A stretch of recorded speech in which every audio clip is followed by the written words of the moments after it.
Hello student, आज हम पढ़ेंगे future continuous tense. Future continuous tense होते क्या है, इसे हम फ्यूचर कंटिन्यूअस टेंस कहते हैं। Future continuous tense of a verb shows an action that will be going on continuously in future। Future continuous tense से हमें पता चलता है कि कोई भी वर्ब हमारा इन फ्यूचर जारी रहेगा, पर उसका कंप्लीट होने के बारे में हमें कुछ भी पता नहीं होता है। Rules for affirmative sentence. अब हम जानेंगे कि कैसे हम एफर्मेटिव सेंटेंस को फ्यूचर कंटिन्यूस टेंस में बना सकते हैं। तो सबसे पहला रूल है हमारा यू, सेकंड पर्सन का pronoun, she, he, it, they third person के प्रोनाउन के साथ हम सेकंड और थर्ड पर्सन के प्रोनाउन के साथ हम विल हेल्पिंग वर्ब यूज करेंगे। विल के बाद हमारा बी आएगा, यानी कि फ्यूचर कंटिन्यूस टेंस में हम विल के बाद हेल्पिंग वर्ब के बाद हम बी राइट करते हैं। उसके बाद फर्स्ट फॉर्म ऑफ वर्ब में हम आईएनजी फॉर्म ऐड करते हैं, देन ऑब्जेक्ट, और ऑब्जेक्ट के बाद आप राइट कर देंगे फुल स्टॉप। वैसे ही हमारा आई और वी फर्स्ट पर्सन के प्रोनाउन के साथ हम सेल का यूज, आई और वी के साथ हम हमेशा सेल का यूज करेंगे, और सेल के साथ हम यूज करेंगे be, then ING form of verb और उसके बाद ऑब्जेक्ट। तो चलो हम कुछ एग्जांपल्स के थ्रू इन्हें अंडरस्टैंड करते हैं कि कैसे। नेक्स्ट ईयर माई टीचर, यहाँ पर माई टीचर हमारा सब्जेक्ट है, विल बी, यानी कि सिंगुलर नंबर हो या प्लूरल नंबर हो तो उसके साथ हम राइट करेंगे will be going to America, हमारा क्या है यहाँ पर ऑब्जेक्ट। तो यहाँ पर आईएनजी फॉर्म है, आईएनजी फॉर्म के बाद हमें क्या राइट करना है, अमेरिका, यानी कि ऑब्जेक्ट, और then full stop. Year my teacher will be going to America, तो next year my teacher will be going to America, अगले साल मेरी टीचर, मेरी अध्यापिका कहाँ जा रही होगी, अमेरिका जा रही होगी। नेक्स्ट है I shall be teaching my student, मैं अपने विद्यार्थियों को क्या कर रही होंगी, पढ़ा रही होंगी या पढ़ा रहा होगा। वी सेल बी प्लेइंग, हम क्या कर रहे होंगे, खेल रहे होंगे। I shall be singing a song, मैं एक गाना गा रहा हूँगा। She will be buying a book, वह एक पुस्तक खरीद रही होगी। He will be watching the film, वह फिल्म देख रहा होगा। तो जिसमें रहा होगा, रही होंगे, इस तरह के सेंटेंस लास्ट में आएंगे हिंदी में, तो वो हमारे होते हैं फ्यूचर कंटिन्यूअस टेंस। कि आई होप आपको ये एफर्मेटिव सेंटेंस अच्छे से समझ आए होंगे। अब हमारे एफर्मेटिव सेंटेंस के बाद नेक्स्ट रूल होते हैं हमारे रूल्स फॉर नेगेटिव सेंटेंस, तो उनको भी हम अंडरस्टैंड करते हैं कि कैसे हम उनको चेंज करेंगे।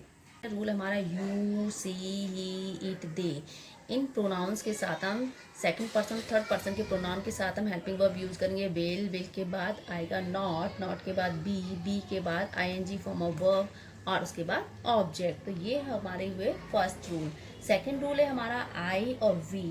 आई और वी फर्स्ट पर्सन के प्रोनाउन के साथ हम सेल का यूज करेंगे, देन नॉट के बाद बी, यानी कि सेल और बी के बीच में हमें नॉट राइट करना है, उसके बाद ING form of verb and then object. तो ये रूल है हमारे नेगेटिव सेंटेंस के, कौन से टेंस में, फ्यूचर कंटिन्यूअस टेंस में। तो चलो इन एग्जांपल्स के थ्रू हम अंडरस्टैंड करते हैं। First example, they will not be studying in city college.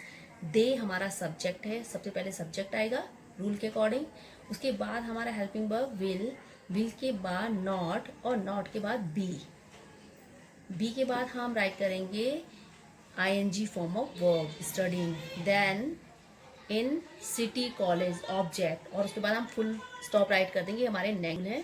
Next point है I shall not be bathing this evening. I subject और आई के साथ हम राइट करते हैं सेल, देन नॉट के बाद बी के बाद ING form of verb and this evening, this हमारा ऑब्जेक्ट एंड इवनिंग हमारा, देन हम फुल स्टॉप राइट कर देंगे। I shall not be playing, यानी कि आई सब्जेक्ट सेल, आई के साथ सेल एंड नॉट के बाद बी के बाद आईएनजी फॉर्म, तो आई सेल नॉट प्लेइंग, यहाँ पर ऑब्जेक्ट नहीं है तो इसलिए मैंने यहीं पे फुल स्टॉप राइट कर दिया है। फोर्थ वाले में she subject, will helping verb, not be and then ING form, play buying a watch हमारा हो गया ऑब्जेक्ट। तो ऑब्जेक्ट के बाद हम फुल स्टॉप राइट कर देंगे। He will not be watching the film, he subject, will helping verb, then not, be, उसके बाद बी आ जाएगा, बी के बाद ING form watching and the film हमारा ऑब्जेक्ट। तो आई होप कि आपको नेगेटिव सेंटेंस अच्छे से समझ आएंगे। अब हम जानेंगे रूल्स फॉर इंट्रोगेटिव सेंटेंसेस। तो पहला रूल है हमारा विल और सेल हेल्पिंग वर्ब किस आएगा हमारा सबसे पहले, और उसके बाद सब्जेक्ट के बाद बी और बी के बाद फर्स्ट फॉर्म ऑफ वर्ब में आईएनजी ऐड कर देंगे, देन ऑब्जेक्ट और ऑब्जेक्ट के बाद क्वेश्चन मार्क। तो चलो इन एग्जांपल्स के थ्रू हम अंडरस्टैंड करते हैं कैसे। सेल, सबसे पहले हमने बोलता है helping verb according to subject, यानी कि आई हमारा सब्जेक्ट, तो सबसे पहले हम हेल्पिंग वर्ब राइट करेंगे सेल, देन आई के बाद बी और बी के बाद ING form of verb playing और उसके बाद object cricket and then question mark. तो shall I be playing cricket. Next है विल, दे के साथ हम राइट करेंगे विल हेल्पिंग वर्ब। तो सबसे पहले हेल्पिंग वर्ब विल, उसके बाद सब्जेक्ट और सब्जेक्ट के बाद बी के बाद आईएनजी फॉर्म यानी कि visiting and then object the zoo, और ये बन गया will they be visiting the zoo and then interrogative mark. Shall we be enjoying the feast and then question mark. Shall हमारा हेल्पिंग वर्ब, वी हमारा subject, be और enjoying ING form और the feast object और उसके बाद question mark. तो ये हमारे रूल हुए सिंपल इंट्रोगेटिव सेंटेंस के। उसके बाद हम जब क्वेश्चन वर्ड से हमारा कोई सेंटेंस स्टार्ट होता है, यानी कि इसको इस तरह के सेंटेंस को हम WS टाइप सेंटेंस भी कहते हैं। तो सबसे पहले हमारा क्वेश्चन वर्ड आएगा, उसके बाद विल या सेल, हेल्पिंग वर्ब के बाद सब्जेक्ट के बाद बी, फिर ING form of verb, then object और ऑब्जेक्ट के बाद interrogative mark.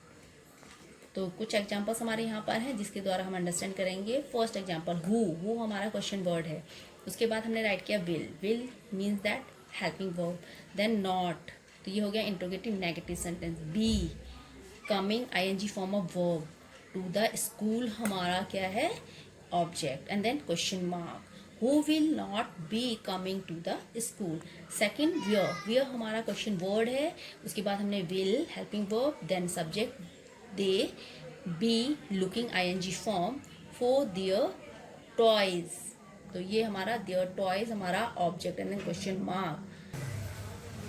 why will she be buying a book, why हमारा question word, will helping verb, she subject and be helping verb, buying a book, buying ing form, a book हमारा object and then question mark. Fourth number who question word या WH type sentence, then will helping verb, be coming here, okay, then question mark। 5 when will it be raining। तो ये सारे हमारे क्या है, इसमें हमें ध्यान रखना है कि लास्ट में हमारा क्वेश्चन मार्क जरूर आना चाहिए। अगर हम क्या कर क्वेश्चन पुट अप करते हैं तो सबसे पहले विल या सेल का यूज करेंगे, और अगर हम क्वेश्चन वर्ड WS टाइप करते हैं तो सबसे पहले हमारे WS टाइप वर्ड आएंगे। तो इस तरह से आई थिंक कि आपको ये इंट्रोगेटिव सेंटेंस अच्छे से समझ आएंगे। तो ये हमारे थे फ्यूचर कंटिन्यूअस टेंस के इंट्रोगेटिव सेंटेंस।